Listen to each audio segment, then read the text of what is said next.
आपका ताल्लुक ब्राह्मण खानदान से रहा, लेकिन अक्सर देखा गया है कि आप इस्लाम से बहुत ज्यादा करीब। जी। आप इस्लाम की तारीफ में जी चाहते हैं कि बहुत कुछ बोला जाए, इतना बोलते हैं आप इस्लाम के बारे में, ये कैसे मुमकिन? देखिए, इंसान को मोहब्बत कहीं भी किसी से भी हो जाती है, वही बात है। अब मुझे जैसे उर्दू से हो गई मोहब्बत तो हो गई, उर्दू जबान अगर मुझे बहुत मेरे दिल के करीब है तो है।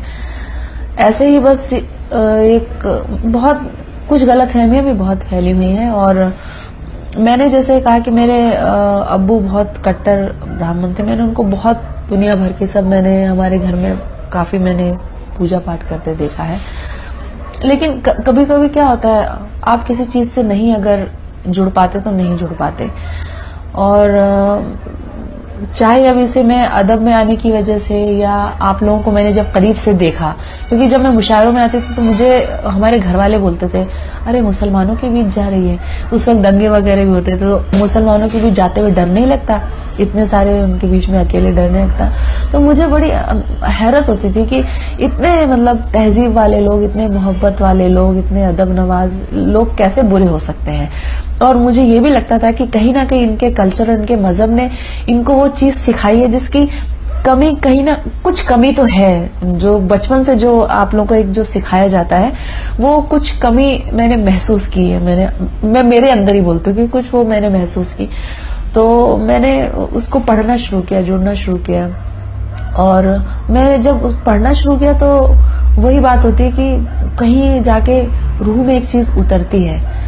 और मुझे लगा इतना प्यारा, इतना साफ शफाफ, इतना खूबसूरत मजहब है, और इस मजहब के लिए इतनी गलतफहमियां पैदा हुई। तो हम लोग और कुछ नहीं तो कम से कम ऊपर वाले ने अगर ये मौका दिया है कि अगर हम कोई बात समझा सकें तो मैं समझाने की कोशिश करती हूँ। और ऐसा नहीं है कि जो मेरे आसपास, मेरे करीब भी अभी मेरे रिश्ते में भी ऐसा हुआ है कि मेरी एक भाभी मुशायरा सुन रही तो वो, और मेरी एक फ्रेंड मुशायरा इशारात किया था यौमे खवातीन के मौके पर, तो उन्होंने तब बोला कि हम पहली बार इतने मुसलमानों के बीच में आए हैं।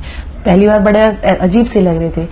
तो बाद में आज वो लोग बोलते हैं कि धीरे धीरे हाँ थोड़ी हम लोगों के डर वो दूर होता जा रहा है और वो गलतफहमियां दूर होती जा रही है।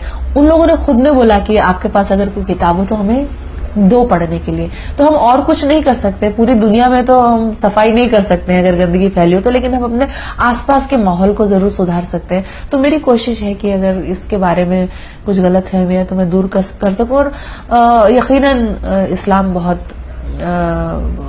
बहुत ही अच्छा मजहब है, और मेरा दावा भी है कि जो इसको समझने की, पढ़ने की कोशिश करता है वो मुतासिर हुए बगैर नहीं रह सकता। इस्लाम से मुतालिक कुछ शेर हो जाए। इस्लाम से मुतालिक तो मैंने वैसे नज्म भी कही है, लेकिन मैंने जैसे एक हदीस सुन ली थी टीवी पे, तो अपने को जोड़कर कहने की कोशिश की कि मेरा किरदार कैसा है ये मेरा काम कहता है, मेरे आमाल कैसे हैं ये मेरा नाम कहता है, बड़े घर में ही रहने से बड़ा होता नहीं कोई, है जिसका दिल बड़ा वो है बड़ा इस्लाम कहता है। और दूसरी बात है, मुझे जो भी इस्लामिक जो भी इंसिडेंट्स हुए हैं, जो कुरान में भी लिखे हुए हैं कई, या मैं कोई मेरी नजर से, जैसे मैं तालीमुल इस्लाम, पाराम, ये कुछ किताबें लाई, मसनून दुआएं मैं लेके आई, जो भी, या इनकलाब अखबार मेरे घर में आता है मैं पढ़ती हूँ, उसमें एक पूरा मतलब कुरान के बारे में, एक सूरा के बारे में कुछ ना कुछ जिक्र होता है, क्वेश्चन आंसर्स होते हैं। तो कोई भी बात अगर मेरी नजर से गुजर जाती है तो शायद ही उसका करम है कि वो खुद ब खुद कुछ कथा या शेर की शक्ल में ढल जाता है। मैं अगर और कुछ कहना चाहूँ तो नहीं होता, लेकिन अचानक से मैं खुद बाद में कहती हूँ कि कैसे हो गए। जैसे मेरी नजर से जो किस्से गुजरे उसमें मैंने कहा कि खुदा जिसकी हिफाजत की हया जब ठान लेता है तो फिर मकड़ी के जालों की वो चादर तान देता है। अगर वो जिंदगी लिख दे समंदर राह दे देगा, अगर वो मौत लिख दे है तो मच्छर जान लेता है। खुदा जिसकी हिफाजत की हया जब ठान लेता है तो फिर मकड़ी के जालों की वो चादर तान देता है। अब और आगे बढ़ाते हैं इस सिलसिले को, तो फिर मकड़ी के जालों की वो चादर तान देता है। अगर वो जिंदगी लिख दे समंदर राह दे देगा, अगर वो मौत लिख दे है तो मच्छर जान लेता है, अगर वो मौत लिख दे है तो मच्छर जान लेता है। और इन सब पे यकीन करने को जी चाहता है। मतलब मुझे कभी भी नहीं लगा कि ये सब जो जिक्र हुआ है, चाहे वो नमरूद का हो, चाहे शद्दाद का हो, चाहे फिरौन का हो, ये वाकई हुए होंगे और ये सब असल बिल्कुल घटनाएं हैं, वो दिल चाहता है उन पे यकीन करने को, यकीन करता है। अभी तक भी है हिंदुस्तान में उर्दू के दीवाने, यहाँ ईमान वालों में हया है अब तलक बाकी।